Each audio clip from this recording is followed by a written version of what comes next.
Hola, ¿qué tal? Espero se encuentren muy bien. Antes de iniciar nuestra primera videocápsula, quiero presentarme con todos ustedes. Mi nombre es Carlos Arturo Carrasco Peñalosa y estaré fungiendo como su figura académica en este curso de métodos numéricos. Eh, para mí es muy importante que podamos establecer en esta primera videocápsula las bases fundamentales que nos van a servir como las herramientas básicas para poder eh, dar nuestros primeros pasos dentro de una asignatura en la que vamos a poder desarrollar habilidades que están enfocadas en tener herramientas para poder solucionar problemas complejos dentro de la ingeniería en biotecnología, específicamente en el diseño, en las operaciones unitarias, en el control de procesos, pero también en los fenómenos de transporte. Todos esos retos que se nos presenten tendrán una solución a partir del conocimiento de los métodos numéricos. Es decir, los métodos numéricos son aliados, son nuestros grandes aliados para poder resolver problemas complejos. En ese sentido, quiero comenzar esta videocápsula planteando una pregunta muy importante. ¿Por qué estudiamos métodos numéricos o para qué nos sirven los métodos numéricos en el área de la ingeniería? De manera básica, los métodos numéricos son una herramienta fundamental que nos ayudan a resolver problemas matemáticos, generalmente, modelos matemáticos, que son sumamente complejos para poder resolverlos de forma analítica. ¿A qué nos referimos con una solución analítica? Cuando hablamos de soluciones analíticas, nos referimos a que existe un modelo o una ecuación muy explícita. Es decir, esta ecuación nos dice qué valores tenemos que meter o ingresar en dicho modelo matemático o en esa ecuación y haciendo operaciones algebraicas básicas, podemos obtener un resultado numérico que generalmente es lo que nos importa, los resultados numéricos, de manera directa. Sin embargo, esto en el área de la ingeniería, si bien sí se presentan situaciones en las que podemos realizar soluciones directas de los problemas que nos podemos encontrar en el día a día en el ámbito de la ingeniería en biotecnología y en todas las ingenierías, mayormente los problemas o las situaciones a las que nos enfrentamos son complejas debido a que los fenómenos en la ingeniería abarcan o incluyen muchas variables, son multivariables. Y el hecho de que una situación, un problema, a la que nos estamos enfrentando involucre tantas variables, significa o representa un aumento en la complejidad de solucionar ese problema. En ese sentido, entonces, los métodos numéricos son la herramienta básica y fundamental que nos va a ayudar a resolver esos problemas. Por ejemplo, ecuaciones que se conocen como ecuaciones no lineales, por ejemplo, una ecuación cuadrática, una ecuación cúbica o algunas integrales que no se pueden resolver de manera directa. Ahora, ¿qué más o en qué otro aspecto nos ayudan los métodos numéricos? Nos permiten simular y predecir fenómenos reales en ingeniería o en áreas como la física, la economía y otras ciencias aplicadas mediante aproximaciones que se hacen especialmente utilizando herramientas tecnológicas y computacionales como la programación. ¿Por qué? Porque al ser problemas complejos que involucran muchas variables, también involucran una cantidad muy grande de datos. Esta cantidad grande de datos, de manera manual, a veces son muy difíciles o imposibles de poder tratar eh, por la misma cantidad de esos datos. Entonces, en ese sentido, en esa área, en ese aspecto, los métodos numéricos también son aliados en la resolución de ese tipo de problemas. Me gustaría también ponerte en contexto. Por ejemplo, cuando estamos trabajando de manera real o de manera experimental, es la probabilidad es sumamente alta de que nos encontremos con situaciones en las que tengamos datos experimentales. Es decir, no tenemos ecuaciones, no tenemos una ecuación explícita que nos diga cómo evaluar o calcular cierto parámetro. sino que nosotros hacemos experimentación, obtenemos una serie de datos y a partir de esa serie de datos tenemos que aplicar derivadas o integrales o resolver alguna ecuación. Y entonces aquí surge la duda. Tengo yo una serie de datos, pero yo estoy acostumbrado o acostumbrada a que cuando quiero resolver una integral para evaluar esa área bajo la curva, o quiero evaluar un cambio, por ejemplo, en la concentración, utilizando una derivada, pues tengo un modelo matemático y existen algunas fórmulas que puedo aplicar para resolver esa derivada o esa integral o obtener las raíces de una ecuación de manera directa.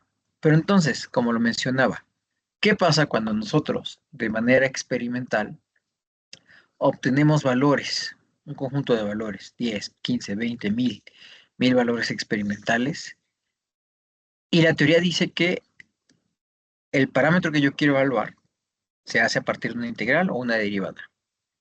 Al tener valores experimentales y al no tener una ecuación directa que pueda yo integrar, derivar o obtener sus raíces, no tengo forma o manera de poder solucionarlo de manera directa utilizando una fórmula o aplicando una fórmula directa.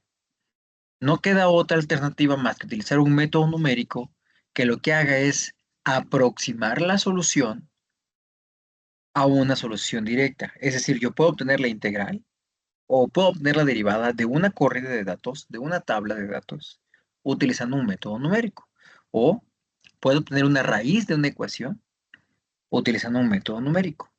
Es ahí donde radica su importancia, específicamente para nosotros, que generalmente estamos evaluando parámetros experimentales. Por eso son importantes los métodos numéricos y ahí su utilidad. Eh, Sin embargo, todos sabemos que cuando hacemos experimentación, pues existen diferentes factores que influyen dentro de la estimación de los parámetros que estamos realizando. En ingeniería, química y biotecnología, generalmente estas variables están relacionadas con la temperatura, con la presión, con la concentración, con la pureza de los reactivos que estamos utilizando, con la sensibilidad que tienen los sensores que están midiendo.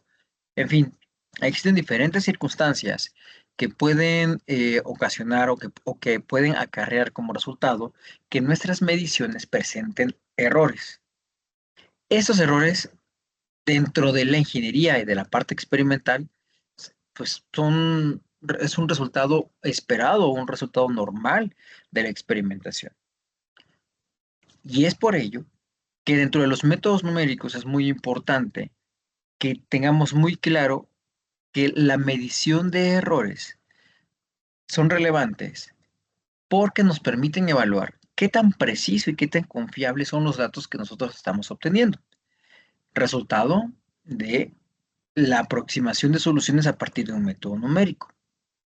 Entonces, como una definición básica, los errores numéricos son la diferencia entre el valor exacto o el valor teórico que se puede medir a partir, por ejemplo, de un sensor o de la obtención de un resultado directo, menos el valor aproximado que nosotros hemos obtenido a partir del cálculo numérico. Y te preguntarás, bueno, a ver, si ya hay un valor real, un valor teórico esperado, ¿por qué tendría yo que estar evaluándolo a partir de un método numérico si ya tengo el valor esperado? Es una duda muy que generalmente se presenta porque pues tiene mucha lógica, ¿no? Si yo tengo un valor, la literatura me dice que hay un valor esperado teórico o un rango en el que puede variar mi resultado y yo lo estoy haciendo de manera experimental, entonces, ¿qué sentido tiene, ¿no? Que yo haga algo de manera numérica si ya tengo un valor esperado? Eh, Hay una respuesta que nos ayuda a entender esto. Si ya tengo el valor real, entonces, el problema reside en, o la duda reside en, ¿para qué necesito un método numérico? En la mayoría de los casos, no conocemos los valores exactos, porque eh, decir que tenemos un valor real realmente es una excepción. En la ingeniería y en la biotecnología Los sistemas reales, como ya lo había mencionado, son sistemas que son sumamente complejos, muchas variables, las condiciones en las que llevamos a cabo la experimentación son no ideales, es decir, no podemos, a pesar de que existen sistemas de control, realmente el control de las variables no son tan exactas, eh, y aparte existe matemáticamente no linealidad en los modelos. No linealidad en los modelos significa que no es una ecuación lineal, es decir, no es simple de evaluar. Y entonces no podemos obtener el valor exacto fácilmente. Los métodos numéricos nos permiten estimar ese valor con una precisión muy exacta, muy buena, sin necesidad de tener un modelo exacto. Ese es eh, la primera condición. No podemos controlar de manera perfecta nuestras corridas en el laboratorio. Por lo tanto, necesitamos utilizar el error o el concepto de error para estimar qué tanto nos estamos acercando a una solución real. Y además nos ayuda a predecir y optimizar procesos cuando no se puede medir directamente. Por ejemplo, si queremos medir o queremos saber cómo cambia la concentración de un metabolito en el tiempo, no podemos medirlo cada segundo que estemos haciendo la experimentación, sino lo que hacemos generalmente es utilizar modelos matemáticos y métodos numéricos para simular ese comportamiento y como resultado de eso lo que hacemos es tomar decisiones o ajustar las condiciones del proceso. En resumen, los métodos numéricos y el concepto de error en métodos numéricos es vital porque no podemos medir constantemente las variables, aparte no tendría ningún sentido. Eh, Podemos hacer una predicción de lo que puede suceder bajo ciertas condiciones u otras condiciones distintas a las que estamos trabajando, o también necesitamos tomar decisiones para crear automatización en sistemas de control, que eso lo verás un poquito más adelante en otra asignatura, pero que también tiene mucha relevancia. Los métodos numéricos impactan directamente en el diseño de los sistemas de control. Entonces, decir que tenemos un valor exacto, pues realmente eso es un ejercicio teórico académico. Generalmente no tenemos estos valores exactos, pero ojo, el medir el error de una solución utilizando un método numérico respecto a un valor teórico real, exacto, esperado, nos ayuda a validar si ese método numérico es adecuado para esa solución. Es decir, lo que generalmente se hace es tener un valor exacto que se pueda obtener a partir de una fórmula exacta que nos diga, por ejemplo, el área de un círculo es igual a pi por radio al cuadrado. Ese es un modelo exacto. Y yo quiero evaluar el área utilizando un método numérico y entonces hago la evaluación del área utilizando un método numérico, lo comparo con el valor exacto y entonces así yo puedo comprobar si mi método numérico está obteniendo o nos está dando un resultado cercano, pre- prácticamente idéntico al valor exacto. Y ahora sí, ya teniendo esa comprobación, yo puedo utilizar ese método numérico para evaluar esa misma área, pero bajo diferentes condiciones. Es decir, a diferentes, por ejemplo, en el caso del área, diferentes diámetros, eh, utilizando un pi más, con más cifras significativas, o sea, variando totalmente las condiciones. A eso me refiero. Entonces, el error nos ayuda a validar nuestro método numérico para después extrapolarlo a otras condiciones. Ahora bien, existe una clasificación de los errores. En esta asignatura vamos a ver, al principio de esta asignatura, es importante que nos quede claro que únicamente vamos a estar trabajando con tres tipos de errores. El error absoluto, el error relativo y el error porcentual. Vamos a comenzar con el primero, que es el error absoluto. Eh, el error absoluto es el error que se puede estimar de la diferencia o la resta directa del valor. eh, Aquí la definición cambia dependiendo del autor. Sin embargo, se puede obtener restando el valor real menos el valor que obtengo con el método numérico, o puede ser al revés, el valor que obtengo con el método numérico menos del valor real. Dependiendo aquí del autor, la literatura puede variar en estos dos tipos de error absoluto. ¿Cómo? Si te das cuenta, existen dos definiciones de error absoluto en la literatura, entonces se toma la decisión de colocarle a esta ecuación que vemos aquí y que pongo por facilidad, se colocan las dos barras que están acá, que significan un valor absoluto. Y si recuerdas, un valor absoluto es el valor que se obtiene de hacer la diferencia entre dos parámetros sin considerar el signo en el resultado. Es decir, yo puedo restar el valor obtenido por el método numérico, que en este caso lo representé con letra A asterisco, menos el valor real esperado, que es A.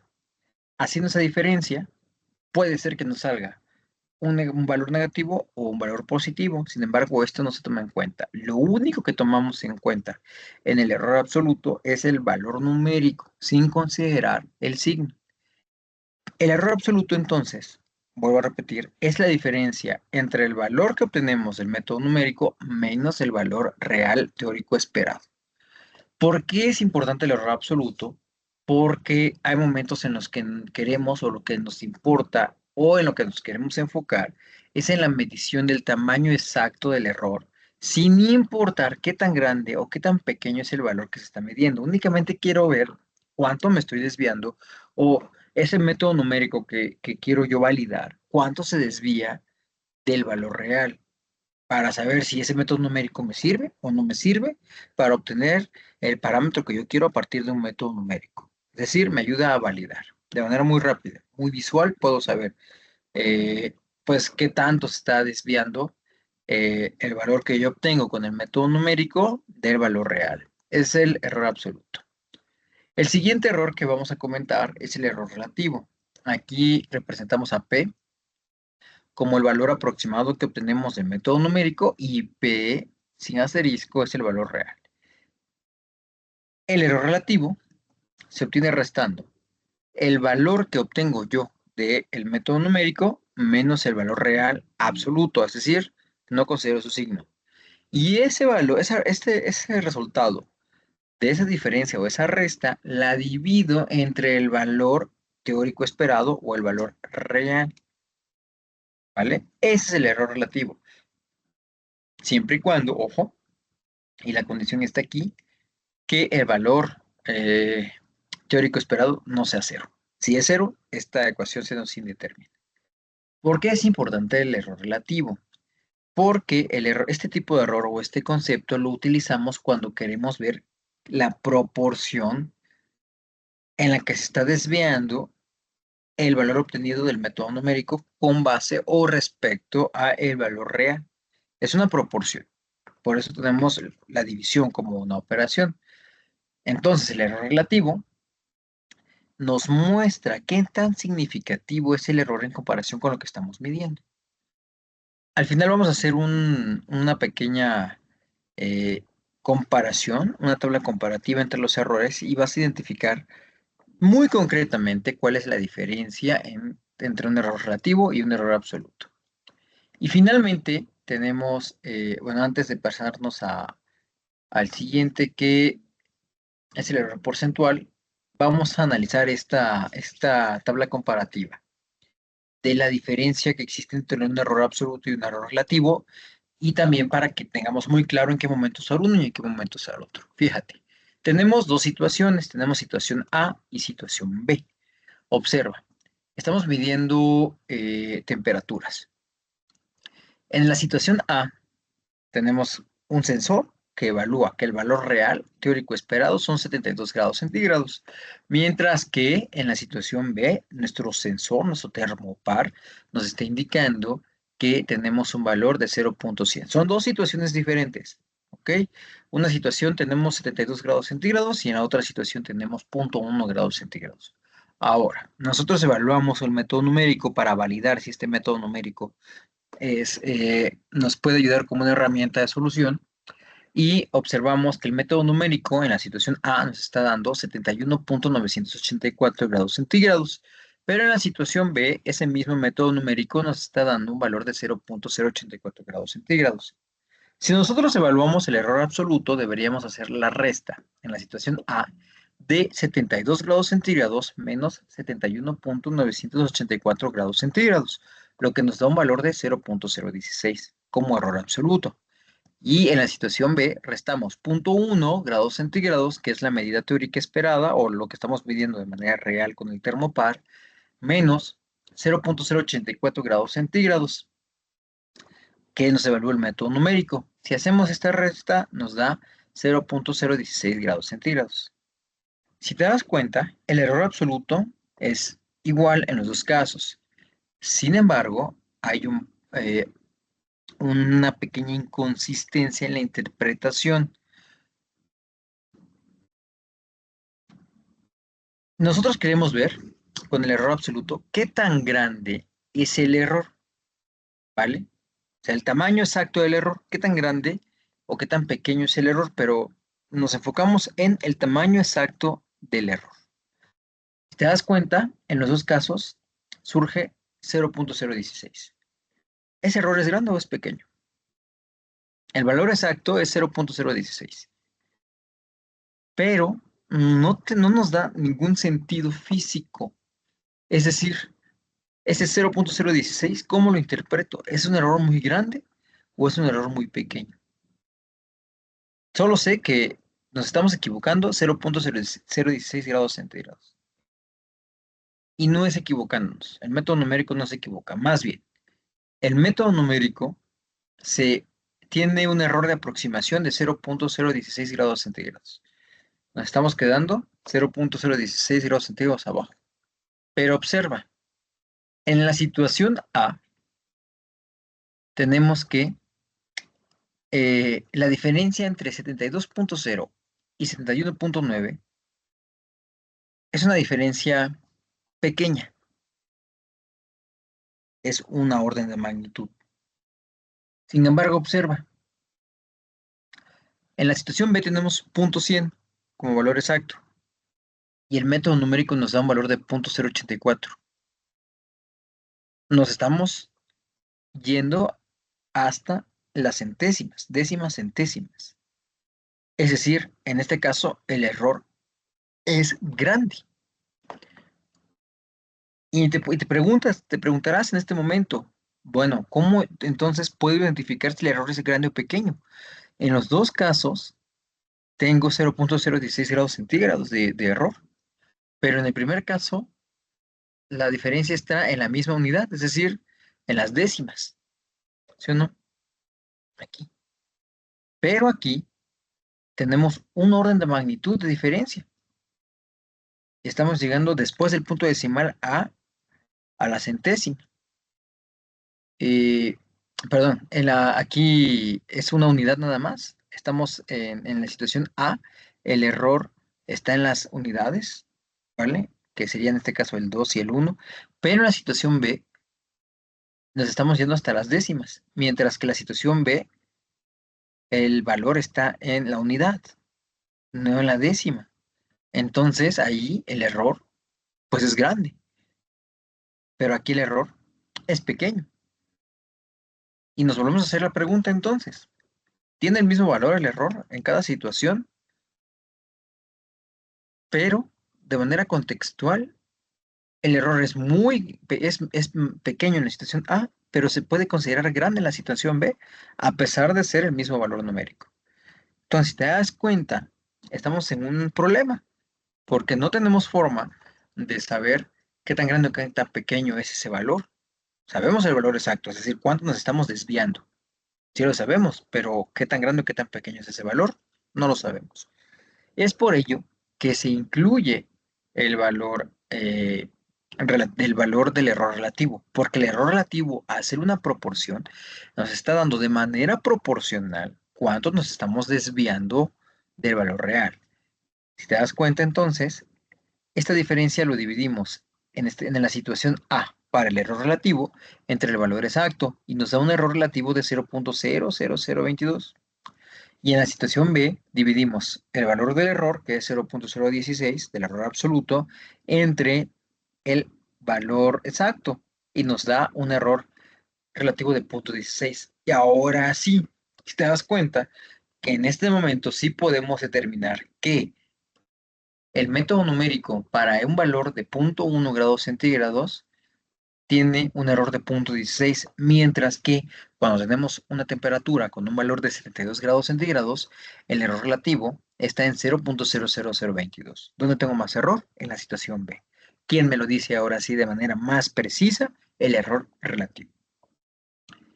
Por eso es la importancia de los diferentes tipos de errores, porque con base en lo que yo necesito saber, es el tipo de error que voy a utilizar. Acuérdate, si yo nada más quiero saber la cantidad exacta de cuánto me estoy desviando del valor real, me voy con el error absoluto.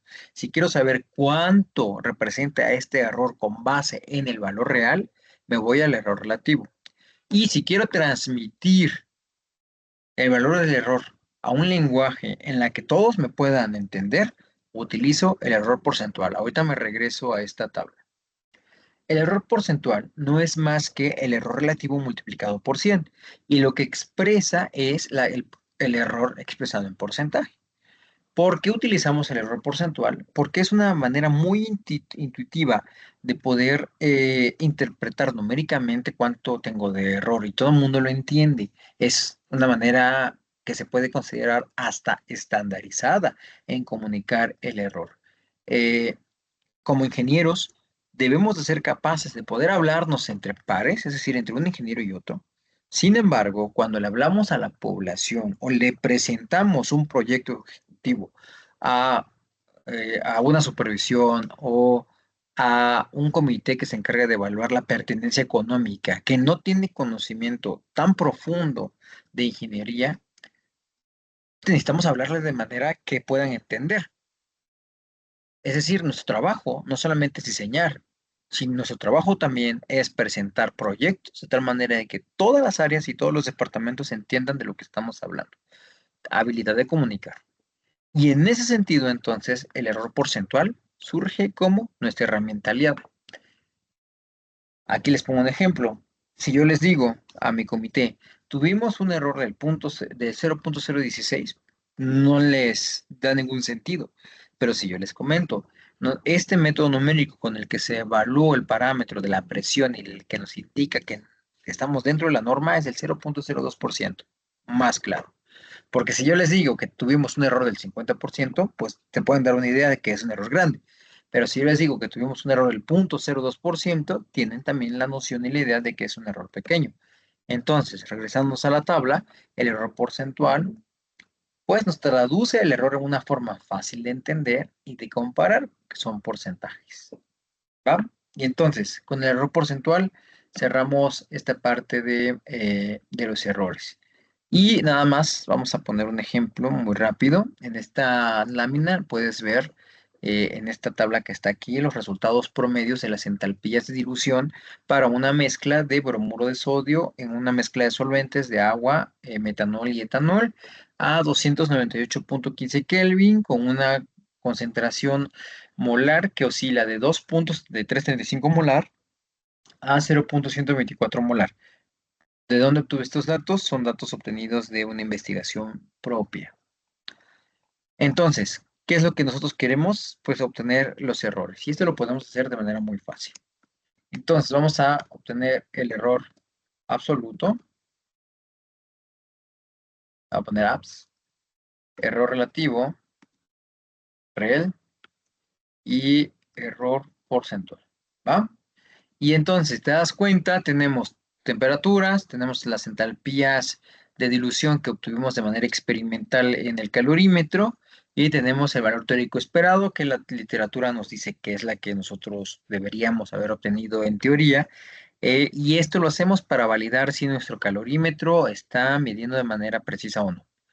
Entonces vamos a obtener el error absoluto. Y acuérdate que el error absoluto es el valor absoluto de el valor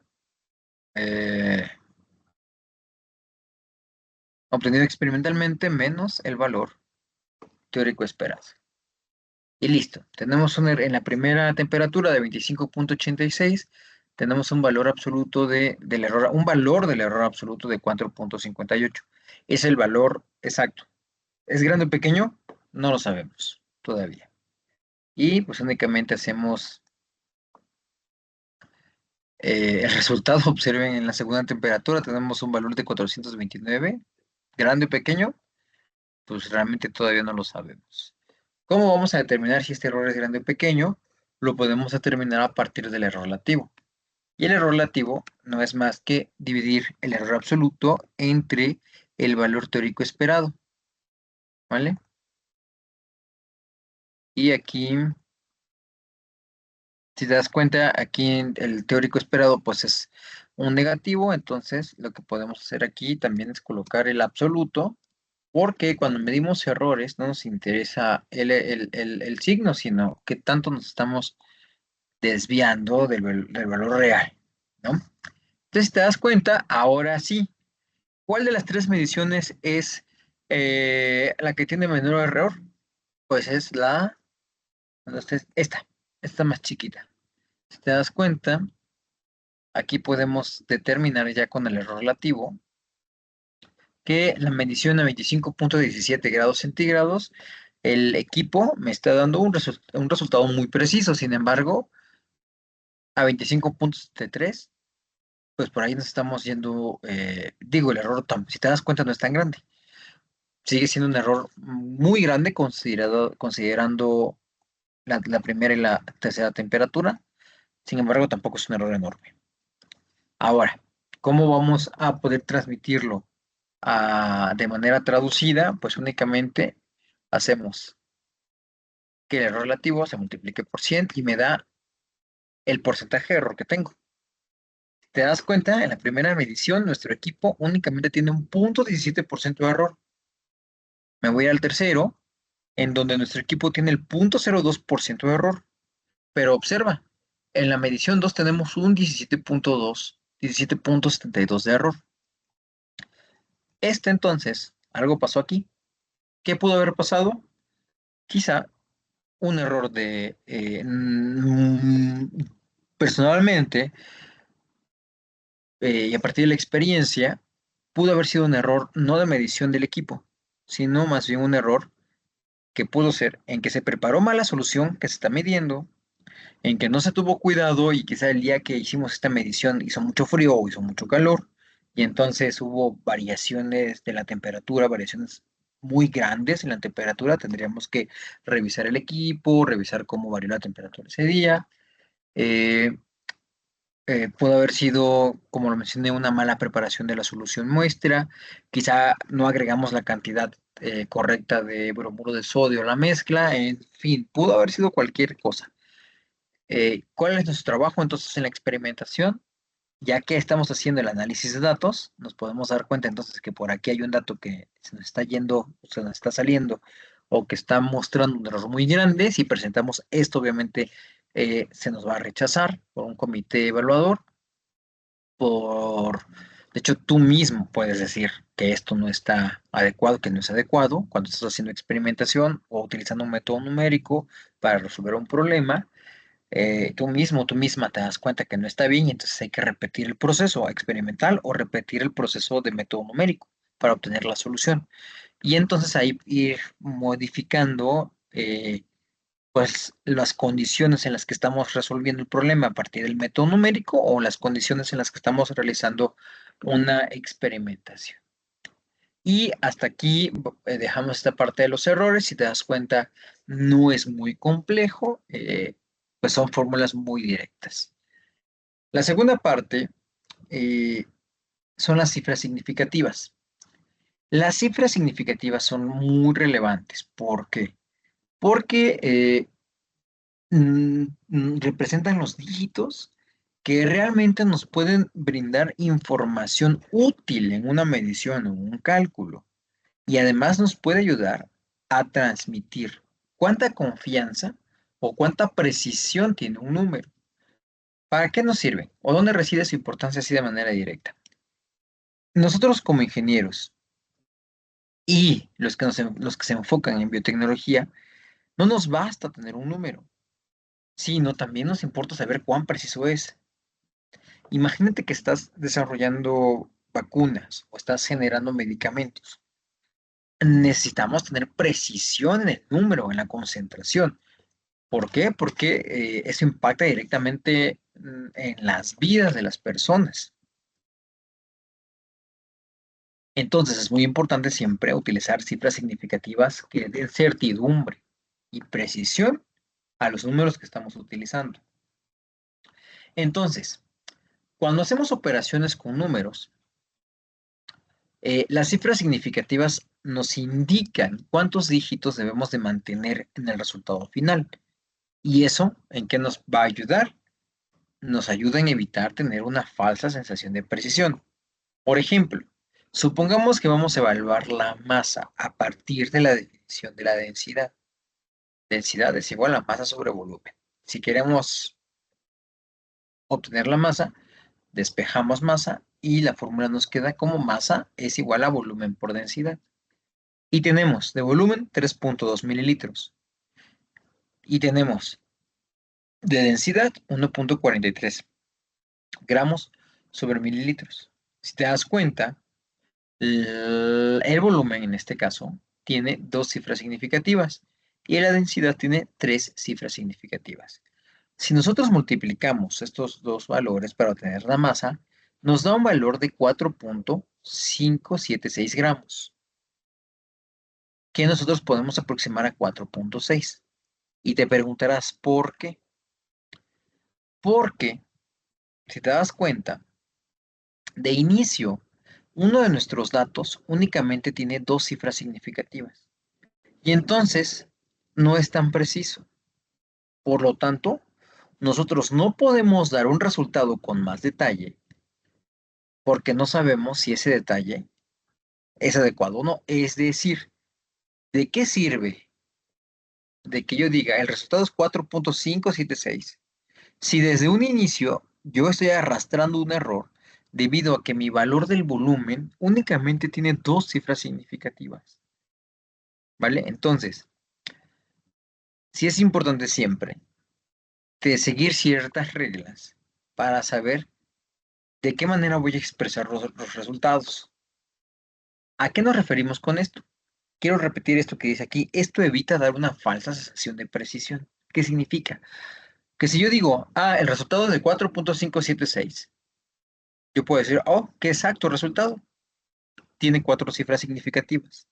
Pero, oh, sorpresa, cuando me doy cuenta que desde un inicio, uno de mis parámetros únicamente tiene dos cifras significativas. Como por qué llegué de tener dos cifras significativas a tener un resultado de cuatro cifras significativas.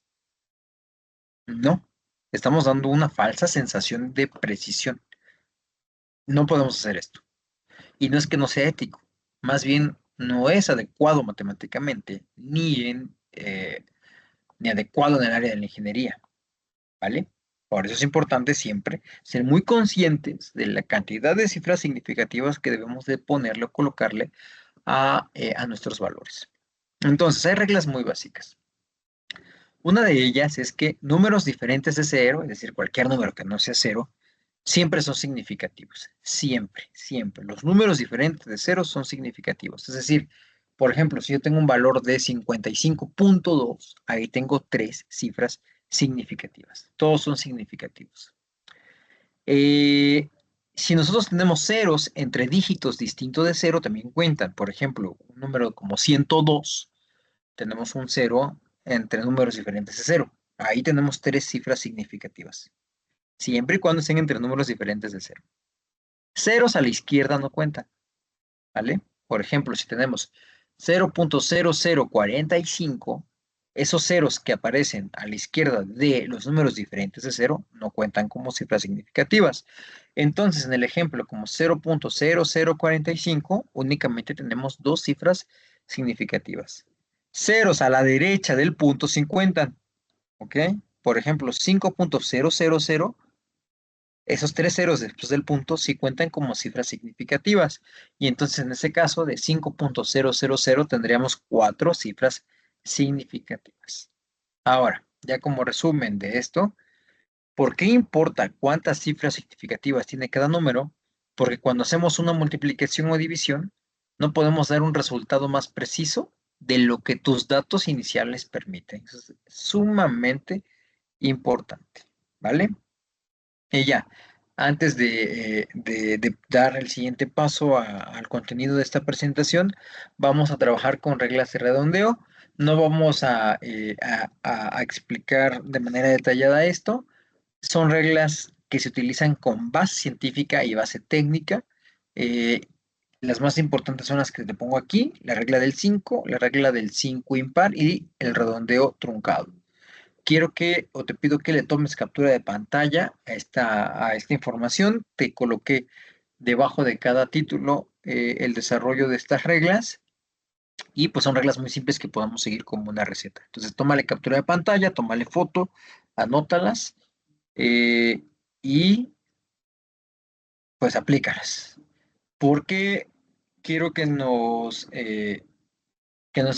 pasemos este paso, porque quiero que nos enfoquemos en esta etapa que se llama introducción a programación, debido a que en los métodos numéricos la programación es una herramienta básica para poder automatizar nuestros cálculos y nuestras evaluaciones. Y entonces no vamos a brincarnos directamente. No te voy a pedir que desarrollemos un programa sin que tengamos las nociones básicas. No quiero que te me espantes, y entiendo muy bien ese sentimiento eh, que se puede llegar a presentar cuando nosotros vemos la palabra programación. Si bien es un área, un ámbito complejo, lo que, lo que tenemos que hacer primero es entender cuál es el pensamiento que debemos utilizar en la lógica que sigue un programa. Eso es bien importante, porque lo fundamental de hacer programación en métodos numéricos y en todo tipo de programación es la lógica en la que nosotros, eh, o con la que nosotros vamos a estructurar la resolución de un problema. Y como ingenieros tenemos muy bien desarrollada esa habilidad, entonces no te preocupes, vamos a ir paso a paso. El primer tema que vamos a revisar son los diagramas de flujo y los pseudocódigos. Y para entender diagramas de flujo y pseudocódigos, debemos entender primero qué es un algoritmo. Un algoritmo en las bases de programación se refiere a secuencia ordenada de pasos que nos ayudan a resolver un problema. Por ejemplo, de manera cotidiana, piensa en prepararte un café. Vamos a suponer que eres de las personas que les gusta el café de cafetera, colado. ¿Qué hacemos? Tomamos los granos de café, los molemos, los colocamos en una cafetera, colocamos el agua, encendemos la cafetera, colocamos la jarrita de la cafetera y esperamos a que esté el café listo. Sacamos la jarrita de la cafetera, vertimos el café. Si me gusta el café soluble, pongo agua a calentar, abro mi recipiente de café, lo agrego a la taza, lo mezclo, le pongo crema, lo endulzo como me guste, le pongo leche, me lo tomo.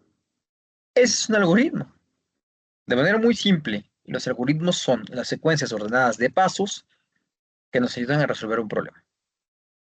Piensa ahora en los siguientes ejemplos que tenemos en pantalla: lavarte las manos, o algo como medir un cultivo que puedes hacer en experimentación. Piensa, analiza cuáles son los pasos que seguiría yo para realizar cierta actividad, y eso ya es un algoritmo. Los algoritmos para hacer programación se representan a partir de diagramas de flujo. Y los diagramas de flujo, como todo el mundo los conoce, son secuencias ordenadas de manera gráfica de los pasos a seguir para resolver un problema. De manera estandarizada, los diagramas de flujo se pueden representar a partir de figuras geométricas que representan entradas, procesos, salidas, variables y constantes. Específicamente, son estas figuras geométricas que tenemos aquí. Tenemos el inicio y el fin de un diagrama de flujo. Siempre lo tienes que colocar con esta figura geométrica. Ah, mm, es una figura geométrica de óvalo, ¿vale? La siguiente, que es un rectángulo, nos representa un proceso. Un proceso es un paso a seguir en esa serie de pasos para resolver un problema. Una decisión se representa con un rombo, que es una decisión. Por ejemplo, vamos a suponer que estamos haciendo el café. La decisión sería, si pruebo el café, si está caliente, lo sigo tomando. Pero ¿qué pasa si está frío? Sigo otra ruta, lo caliento. Esa es una decisión. Con base en un criterio, tomamos un camino o tomamos otro camino. Y finalmente, entrada y salida se refiere a, bueno, primero se representa como este romboide o un paralelogramo y representa la entrada de dato o la salida de dato. Por ejemplo, antes de los pseudocódigos vamos a hacer un ejemplo. Voy a utilizar esta herramienta que se conoce como Lucidchart. Aquí lo tenemos. Y voy a utilizar diagrama de flujo. Aquí nos va a dar un ejemplo. Yo estoy utilizando una prueba gratuita. Tú también lo puedes hacer. Lucidchart es una herramienta multifuncional. Podemos hacer desde diagramas de flujo como estos, que son simples, hasta eh, diagramas de procesos en ingeniería. Entonces es una herramienta súper importante. Ah, aquí ya tenemos un ejemplo de diagrama de flujo. Yo en este caso lo que voy a hacer es eliminar todo esto porque quiero que hagamos un ejemplo nuevo. Y el ejemplo que vamos a utilizar es un diagrama de flujo para calcular el área. Voy a poner por aquí. Queremos calcular el área de un círculo. El área de un círculo de manera matemática es igual a pi, voy a poner pi así, por radio al cuadrado. En este caso voy a poner por radio, que es lo mismo. Y entonces vamos a hacer nuestro diagrama de flujo. Si te das cuenta, tenemos un terminador o un inicio. Y lo coloco acá, entonces pongo inicio. ¿Qué tengo que hacer para evaluar el área de un círculo? Pues lo primero que tengo que hacer es conocer las variables y las constantes. Y entonces eso lo tengo que hacer con una entrada de datos. Acuérdate que la entrada de datos lo hacemos con esta figura geométrica. Entonces, inicio y entrada de datos. Entonces, ¿qué datos necesito? Tenemos una constante que es pi, que vale 3.1416. ¿Y por qué es una constante? Pues porque, un momento, ahí está. Pues es una constante porque es un valor que no cambia realmente. Constante, su nombre lo dice. ¿Va? ¿Qué otro dato necesitamos? Pues el radio. Si no tenemos el radio, no vamos a poder hacer este cálculo. Vamos a poner que nuestro radio es igual a 2.5, ¿vale? Ahí está. Y obviamente necesitamos colocar nuestra flecha de proceso en el sentido en el que va nuestro cálculo. ¿Va? Bien, ya tenemos entonces nuestra entrada de datos. ¿Qué sigue? Pues necesitamos hacer el cálculo ya. Ya tenemos los datos. Tenemos pi, tenemos radio al cuadrado. Perdón, tenemos el radio. Entonces me voy con el proceso. Y el proceso no es más que evaluar el área es igual a pi por radio o por radio al cuadrado. ¿Vale? Ahí está. ¿Qué sigue?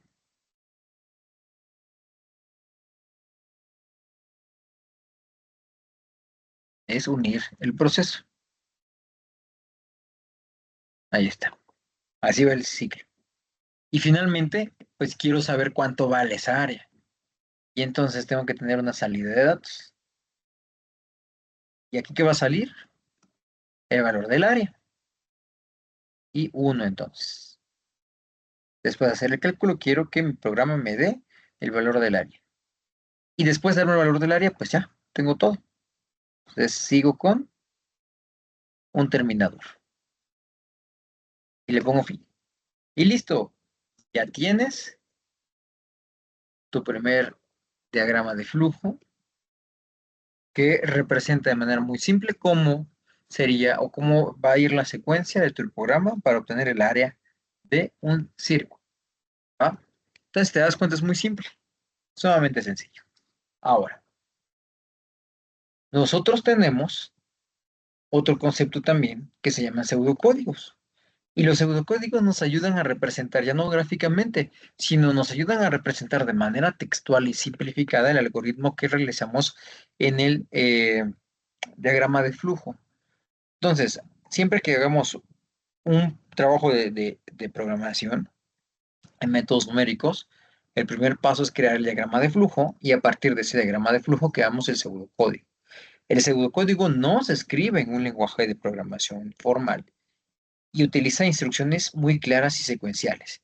Aquí tengo un ejemplo, fíjate. Aquí en este caso tengo el ejemplo de la evaluación del área de un rectángulo que se obtiene multiplicando la base por altura dividido entre 2. Y entonces, igual que el diagrama de flujo, si te das cuenta, empezamos con inicio y con fin. Para en el caso que teníamos de la entrada de datos, en este caso era pi y radio, utilizamos leer, ¿vale? Evaluamos la fórmula de manera directa como si lo hiciéramos manualmente y para la salida de datos utilizamos la palabra escribir. Es decir, por ejemplo, para este caso, lo voy a hacer aquí, texto. Nuestro pseudocódigo sería inicio, enter, le voy a dar un tabulador y le voy a poner leer, radio, leer pi, porque son nuestras variables, en este caso pi constante, que ahí está. Hacemos que el área es igual a pi por radio, ya que tenemos el área,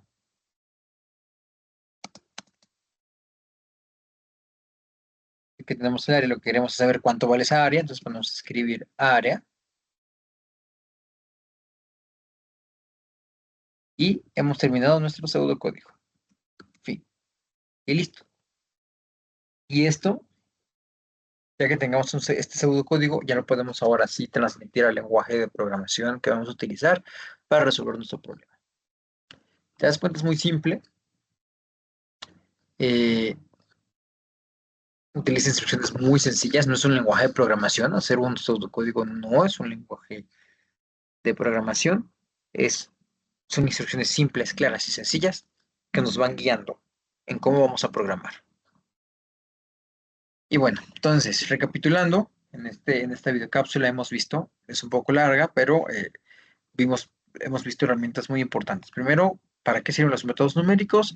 La clasificación de los errores, en dónde utilizar o en qué momento usar cada concepto de error. Ya sabemos utilizar cifras significativas.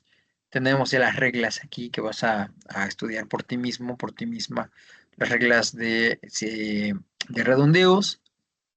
Sabemos ya qué es un diagrama de flujo y cómo hacerlo gráficamente. Y también sabemos para qué nos sirve y por qué es importante un pseudocódigo. Entonces, espero esta videocápsula te sirva para realizar todas las actividades de la siguiente semana y pues mucho éxito y muchísimas gracias por atender de manera muy consciente esta videocápsula.